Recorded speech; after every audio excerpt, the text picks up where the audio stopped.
किसी शहर के रेलवे स्टेशन पर एक भिखारी रहता था। वो वहां आने जाने वाली रेलगाड़ियों में बैठे यात्रियों से भीख मांगकर अपना पेट भरता था। एक दिन जब वह भीख मांग रहा था तो सूट बूट पहने एक लंबा सा व्यक्ति उसे दिखा। उसने सोचा कि यह व्यक्ति बहुत अमीर लगता है, इससे भीख मांगने पर यह मुझे जरूर अच्छे पैसे देगा। वह उस लंबे व्यक्ति से भीख मांगने लगा। भिखारी को देखकर उस लंबे व्यक्ति ने कहा, तुम हमेशा मांगते ही रहते हो, क्या कभी किसी को कुछ देते भी हो? भिखारी बोला, साहब मैं तो भिखारी हूं, हमेशा लोगों से मांगता ही रहता हूं, मेरी इतनी औकात कहां कि किसी को कुछ दे सकूं। लंबा व्यक्ति बोला, जब किसी को कुछ दे नहीं सकते तो तुम्हें मांगने का भी कोई हक नहीं है। मैं एक व्यापारी हूं और लेन देन में ही विश्वास करता हूं।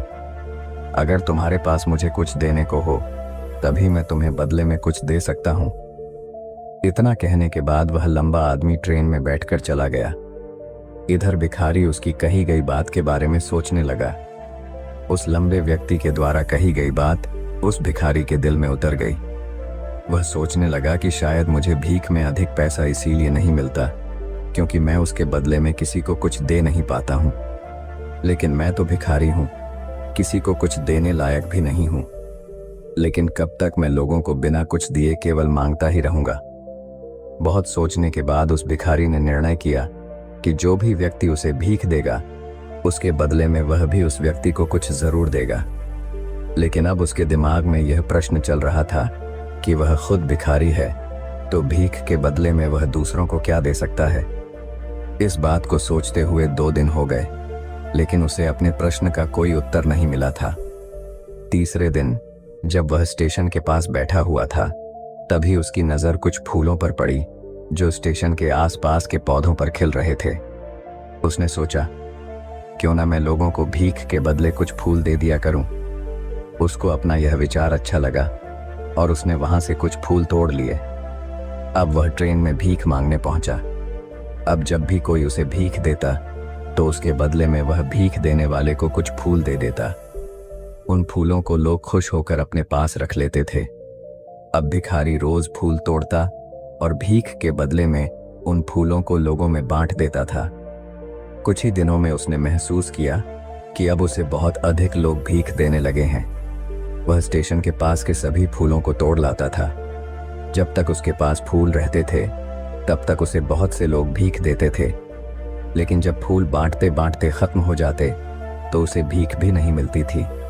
अब रोज ऐसा ही चलता रहा। एक दिन जब वह भीख मांग रहा था तो उसने देखा कि वही लंबा व्यक्ति ट्रेन में बैठा है जिसकी वजह से उसे भीख के बदले फूल देने की प्रेरणा मिली थी। वह तुरंत उस व्यक्ति के पास पहुंच गया और भीख मांगते हुए बोला, आज मेरे पास आपको देने के लिए कुछ फूल हैं, आप मुझे भीख दीजिए तो बदले में मैं आपको कुछ फूल दूंगा। उस लंबे व्यक्ति ने उसे भीख के रूप में कुछ पैसे दे दिए और भिखारी ने कुछ फूल उसे दे दिए। उस लंबे व्यक्ति को यह बात बहुत पसंद आई। वह बोला, वाह क्या बात है, आज तुम भी मेरी तरह एक व्यापारी बन गए हो। इतना कहकर फूल लेकर वह लंबा व्यक्ति अपने स्टेशन पर उतर गया। लेकिन उस लंबे व्यक्ति द्वारा कही गई बात एक बार फिर से उस भिखारी के दिल में उतर गई। वह बार बार उस लंबे व्यक्ति के द्वारा कही गई बात के बारे में सोचने लगा और बहुत खुश होने लगा। उसकी आंखें अब चमकने लगीं। उसे लगने लगा कि अब उसके हाथ सफलता की वह चाबी लग गई है जिसके द्वारा वह अपने जीवन को बदल सकता है। वह तुरंत ट्रेन से नीचे उतरा और उत्साहित होकर बहुत तेज आवाज में ऊपर आसमान की तरफ देखकर बोला, मैं भिखारी नहीं हूं, मैं तो एक व्यापारी हूं, मैं भी अमीर बन सकता हूं। लोगों ने उसे देखा तो सोचा कि शायद यह भिखारी पागल हो गया है और अगले दिन से वह भिखारी उस स्टेशन पर फिर कभी नहीं दिखा। लेकिन 6 महीने बाद इसी स्टेशन पर 2 व्यक्ति सूट बूट पहने हुए यात्रा कर रहे थे। दोनों ने एक दूसरे को देखा तो उनमें से एक ने दूसरे से हाथ मिलाया और कहा, क्या आपने मुझे पहचाना? दूसरा व्यक्ति बोला, नहीं, क्योंकि मेरे हिसाब से हम लोग पहली बार मिल रहे हैं। पहला व्यक्ति बोला, नहीं, आप याद कीजिए, हम पहली बार नहीं बल्कि तीसरी बार मिल रहे हैं। दूसरा व्यक्ति बोला, मुझे याद नहीं, वैसे हम पहले 2 बार कब मिले थे? अब पहला व्यक्ति मुस्कुराया और बोला, हम पहले भी 2 बार इसी ट्रेन में मिले थे। मैं वही भिखारी हूं जिसको आपने पहली मुलाकात में बताया कि मुझे जीवन में क्या करना चाहिए, और दूसरी मुलाकात में बताया कि मैं वास्तव में कौन हूं। दूसरा व्यक्ति मुस्कुराया और अचंभित होते हुए बोला, ओह, याद आया, तुम वही भिखारी हो जिसे मैंने एक बार भीख देने से मना कर दिया था और दूसरी बार मैंने तुमसे कुछ फूल खरीदे थे। लेकिन आज तुम ये सूट बूट में कहाँ जा रहे हो और आजकल क्या कर रहे हो? तब पहला व्यक्ति बोला, हाँ, मैं वही भिखारी हूं, लेकिन आज मैं फूलों का एक बहुत बड़ा व्यापारी हूं और इसी व्यापार के काम से ही दूसरे शहर जा रहा हूं। कुछ देर रुकने के बाद वह फिर बोला, आपने मुझे पहली मुलाकात में प्रकृति का वह नियम बताया था जिसके अनुसार हमें तभी कुछ मिलता है जब हम कुछ देते हैं। लेन देन का यह नियम वास्तव में काम करता है। मैंने यह बहुत अच्छी तरह महसूस किया है, लेकिन मैं खुद को हमेशा भिखारी ही समझता रहा। इससे ऊपर उठकर मैंने कभी सोचा ही नहीं। और जब आपसे मेरी दूसरी मुलाकात हुई तब आपने मुझे बताया कि मैं एक व्यापारी बन चुका हूं। अब मैं समझ चुका था कि मैं वास्तव में एक भिखारी नहीं बल्कि व्यापारी बन चुका हूं। मैंने समझ लिया था कि लोग मुझे इतनी भीख क्यों दे रहे हैं, क्योंकि वह मुझे भीख नहीं दे रहे थे बल्कि उन फूलों का मूल्य चुका रहे थे। सभी लोग मेरे फूल खरीद रहे थे क्योंकि इससे सस्ते फूल उन्हें कहाँ मिलते। मैं लोगों की नज़रों में एक छोटा व्यापारी था, लेकिन मैं अपनी नज़रों में एक भिखारी ही था।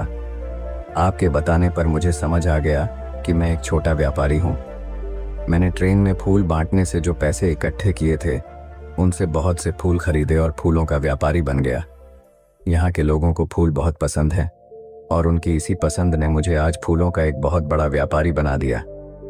दोनों व्यापारी अब खुश थे और स्टेशन आने पर साथ उतरे और अपने अपने व्यापार की बात करते हुए आगे बढ़ गए। दोस्तों, इस कहानी से हमें बहुत कुछ सीखने को मिलता है। कहानी में लंबा व्यापारी गिव एंड टेक के नियम को बहुत अच्छी तरह जानता था।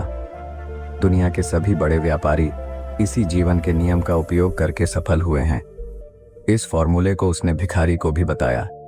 भिखारी ने इस प्राकृतिक नियम को अपना लिया और इसका असर उसके जीवन में साफ दिखाई देने लगा। उसने अपनी सोच बदली और उसकी जिंदगी बदल गई। यह कहानी हमें बताती है कि हम यदि अपनी सोच बदल लें तो कुछ भी हासिल किया जा सकता है। यदि हम खुद को छोटा समझते रहेंगे तो हम हमेशा छोटे ही बने रहेंगे। बड़ा बनने के लिए हमें अपनी सोच को बदलना होगा और खुद के बारे में बड़ा सोचना होगा। कहानी का सार यह है कि सफलता आपकी सोच में छुपी होती है।